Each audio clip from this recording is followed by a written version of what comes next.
নুপুরের দাম 1000 টাকা হলেও তার স্থান পায়ে, টিপের দাম 1 টাকা হলেও তার স্থান কপালে। ইতিহাস সাক্ষী আছে লবণে কখনো পোকা ধরেনি, কিন্তু মিষ্টিতে প্রতিদিনই ধরে, এমনকি পিঁপড়েরাও ছাড়ে না। মোমবাতি জ্বালিয়ে মৃত মানুষকে স্মরণ করা হয়, আর মোমবাতি নিভিয়ে জন্মদিন পালন করা হয়। মানুষ সোজা পথে চলতে চায় না, আর বাঁকা পথে সবার আগ্রহ বেশি। এই জন্য মদ বিক্রেতাকে কারোর কাছে যেতে হয় না, আর দুধ বিক্রেতা মানুষের দুয়ারে দুয়ারে ঘোরে। আমরা দুধ বিক্রেতাকে সবসময় বলি দুধে জল মেশাননি তো, অথচ আমরা মদে নিজেরাই জল মিশিয়ে খাই।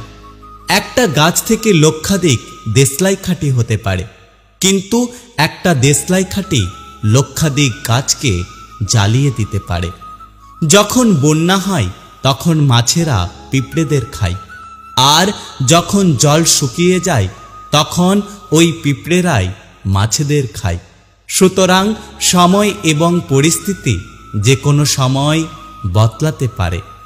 বাড়ির মধ্যে সাপ ঢুকে গেলে আমরা তাকে লাঠি দিয়ে মারি, আর মন্দিরের মধ্যে সাপ দেখা গেলে তাকে আমরা পুজো করি, দুধ খাওয়াই। পৃথিবীতে সবথেকে বেশি মিথ্যে কথা বলা হয় আদালতে, ধর্মগ্রন্থ ছুঁয়ে, আর পৃথিবীতে সবথেকে বেশি সত্য বলা হয় মদের দোকানে, মদের গ্লাস হাতে নিয়ে।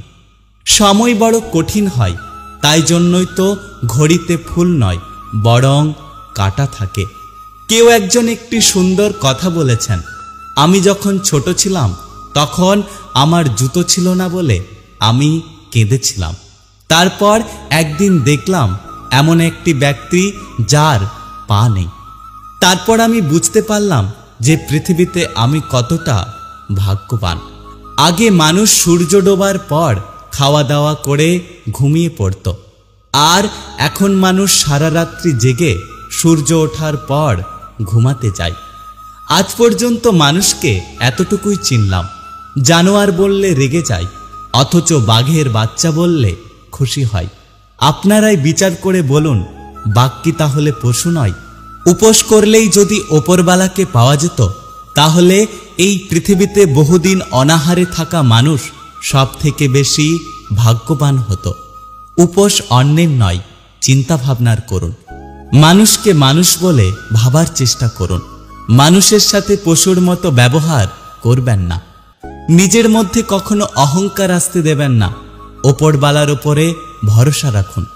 ওপরবালা যদি চান আজকে আপনার ভালো দিনটাকে কালকে একটি খারাপ দিনে পরিবর্তিত করতে পারে।